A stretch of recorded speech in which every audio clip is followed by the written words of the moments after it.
because I was afraid of getting older. I just turned 19 years old just over 1 month ago.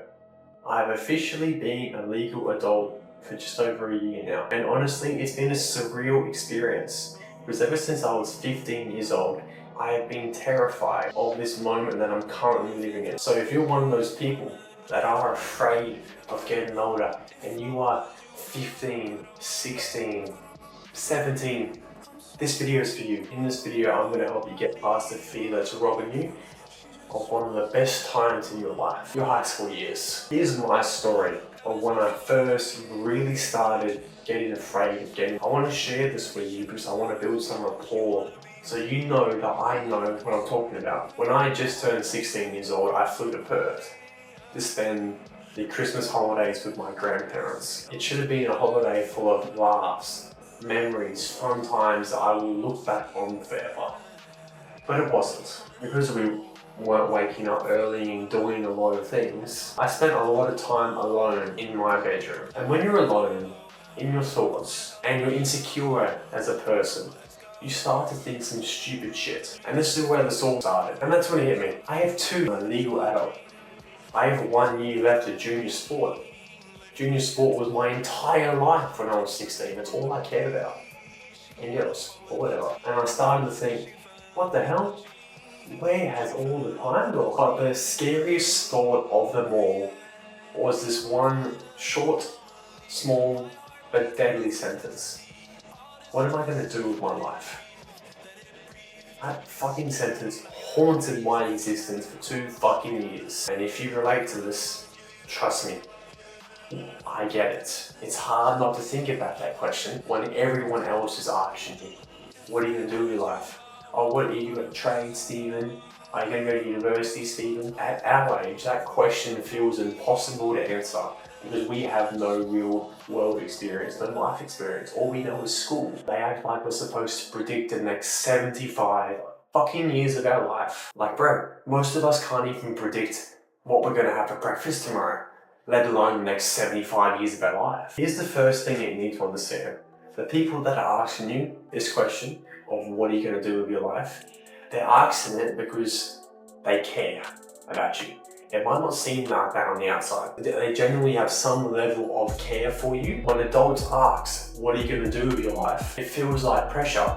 And it is. It feels like they're expecting you to have everything planned out. Like you're supposed to magically know the future. Because here's the truth. They're not asking you because they expect you to have the answer. They're asking you because they know what it feels like not to have one, to not have a plan. They have already made choices that they regret. They have already taken paths in their life that they wish they didn't. They have already learned through their own experiences how important these decisions are. When they ask you, what they're basically saying is, I want you to avoid the same pain that I went through. It doesn't always come out that way though.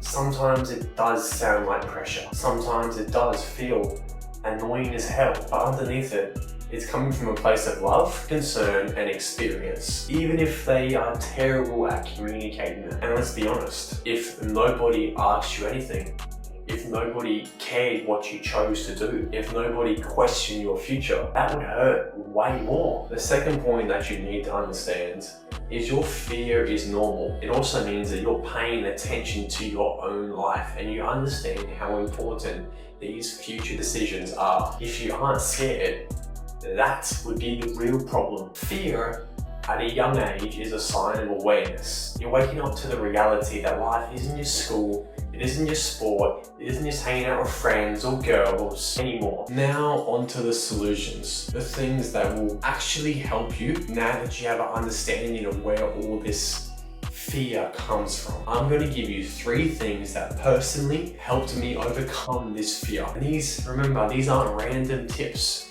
I actually use these myself, and these tips are in order, so each one builds on top of another one, so they are all very valuable, but make sure you listen through 1, implement 1, listen through 2, implement 2, listen through 3 and implement 3.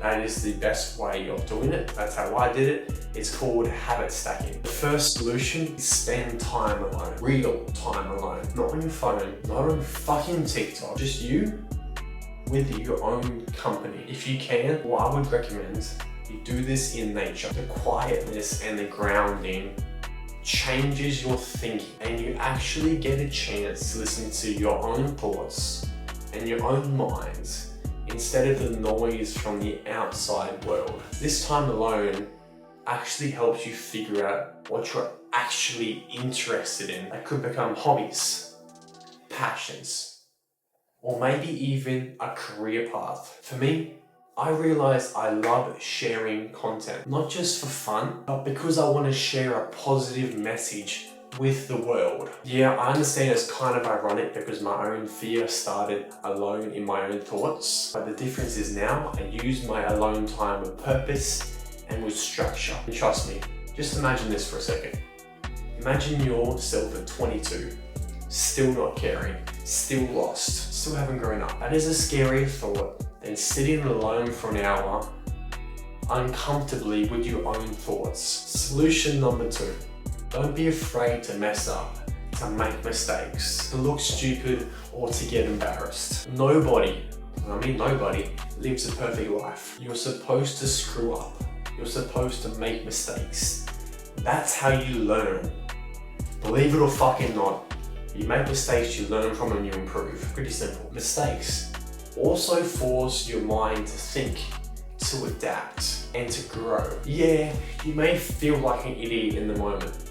We all do, but I can guarantee you, if you really fucked up, you will never want to feel that feeling again, and that's growth. Everyone wants to be nonchalant nowadays, but when you care, or being nonchalant, I guess we'll use that word, when you care, it means you try harder, because you care about your own life. You don't care about what other people think about you. You put more care into your own life, because at the end of the day, we're all gonna die. So caring about your own life is more important. Solution number 3, trying a lot of different things. You'll never know what path you want to take if you never explore any. From ages 14 to 16, I did vet courses, manufacturing pathways at 14, engineering pathways at 15, and plumbing pathways at 16. At first, I really enjoyed it. I thought I was gonna be a tradie. That was the mindset I had, and then I didn't end up liking it. So I changed schools and studied the Cert 4 so I could get into university, because I neglected school because I thought I was going to be a tradie. And then I realized I didn't want to pay $50,000 for a degree, so I started studying outside of the system. All this growth happened over 3 years because I tried things. Just try things. Just try different things and experiment. Trying new things reveals a different side of yourself, parts of you that you never knew existed. If you hide from life, you don't save time. You actually waste it, and that wasted time can really destroy your mental and physical health, because you end up blaming yourself for not taking action sooner. Life is a one-way street. You graduate primary school, that's it. You can't go back. You have graduated. And yeah, to put it bluntly, we're all heading towards the end of our life. But between now and then, we get decades to laugh, to live, to travel, to fall in love, and almost most importantly, to discover new versions of ourselves. Here's the reality. Sometimes life is just fucking shit. Sometimes you just have to push through it. But that's where your character is built. Your grandparents' war stories that you never listen to because they sound fake and boring, those are the hard moments that you're facing right now. These will become your war stories one day. Those are the 3 solutions that helped me overcome the fear of getting older when I was a young teenager, 15, 16, 17 years old. And yeah, a little side note, sometimes I still do get scared, but I have steps in place to help me overcome it. And if you follow those steps, you won't have that constant burning fear beating inside of your chest, trying to burn and destroy you 24/7. It won't control you anymore. You actually get to enjoy life again. Something I wish I'd focused more on when I was 15 and 16, so I can enjoy my high school years more. Yes, I can't go back and change time. I've accepted that. I wish there was a video like this I could have watched when I was 15 or 16. But that's what I'm telling you. So you have the tools in your disposal that I didn't. That's today's video, guys. If you have any topics that you want me to discuss in the future, just leave them down in the comment section below. And just remember, I'm not that far ahead of you. I've just taken a few more correct steps in the right direction than you have. Because we're growing together in this crazy world. I'm locked in, you better get fucking locked in. Let's get locked in together. And remember, I've given you the ingredients. It's time for you to make the meal. Peace out.